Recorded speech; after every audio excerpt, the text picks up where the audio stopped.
A supreme being.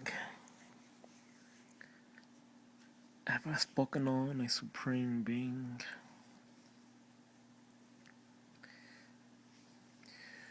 God, the God that is worshipped by a great many people, in this world, by way of many religions in this world.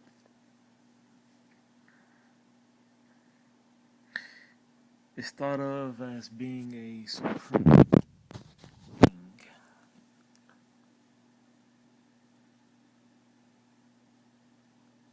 A supreme being. A being that is supreme, that is above all other beings. And yet, inherently and automatically, the assumption is made that a being is a being, meaning an entity of physical substance, of intellectual substance, of thought, of feelings, of desires and wants, and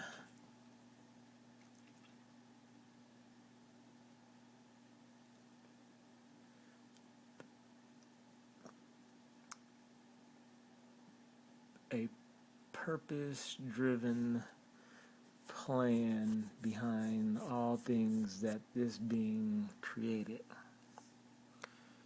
But a supreme being.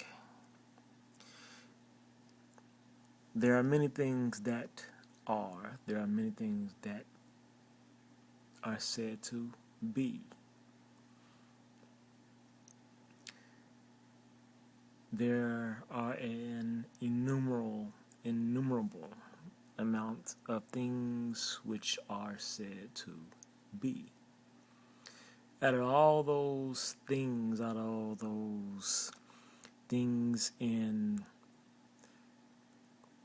physical construct, of all those things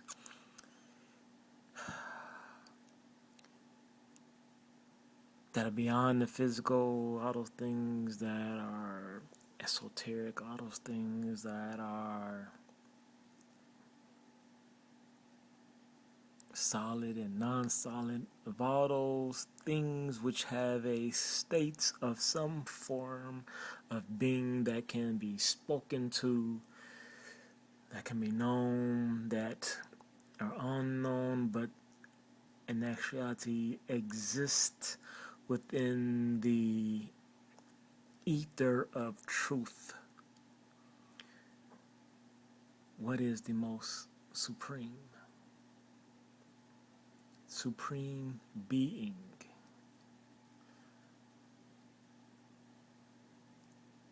Truth bees. Truth is.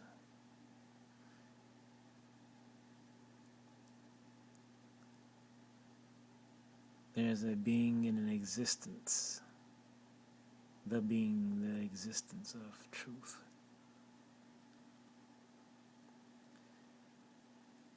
Truth is within that vast, expansive number of those things which can be numbered and said to be a being.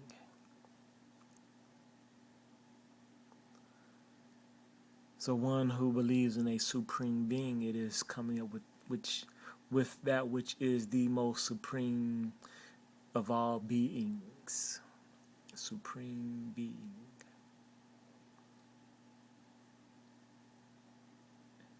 And what is more supreme, what is more powerful than truth? You can think of the greatest power that is said to exist within our universe.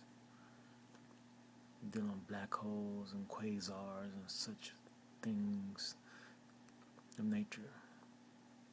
And they hold with them a power that's beyond our control. And yet they are a power that is controlled. It is controlled by lack of not being, and is controlled by coming into being. It is controlled by the fundamental controls that determine existence in its operation, no matter how powerful. Their being is controlled. And the control of said being, the control of all things, no matter how powerful they are controlled, and they are spoken to by way of truth. No matter how great that power, whether this power is something that can be felt directly, whether this power is something beyond the powers of that which we understand, understand,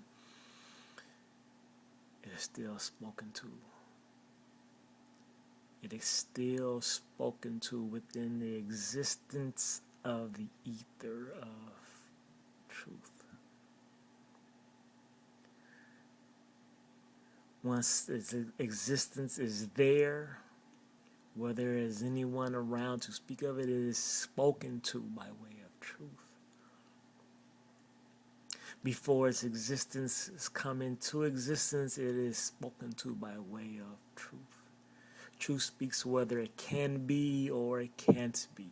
Why it can, why it can't. Truth speaks to it all before it is.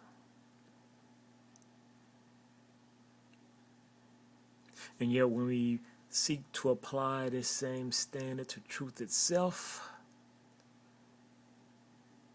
there is nothing that speaks beyond truth. There's nothing that speaks to truth before truth can be spoken. Because there's nothing that's more supreme, nothing more powerful.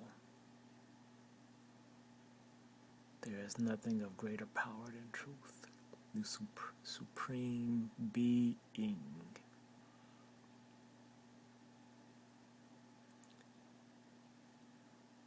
The ineffable. That which is without speech, without word, that which is beyond, and it is by way of that which is that causes speech to occur. It is only by way of it that things can be spoken, things can be known, that things are.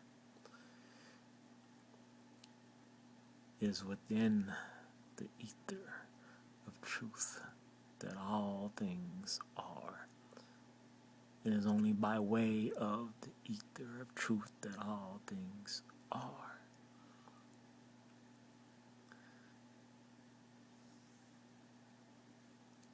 And truth is of itself. It brings forth itself. It is itself.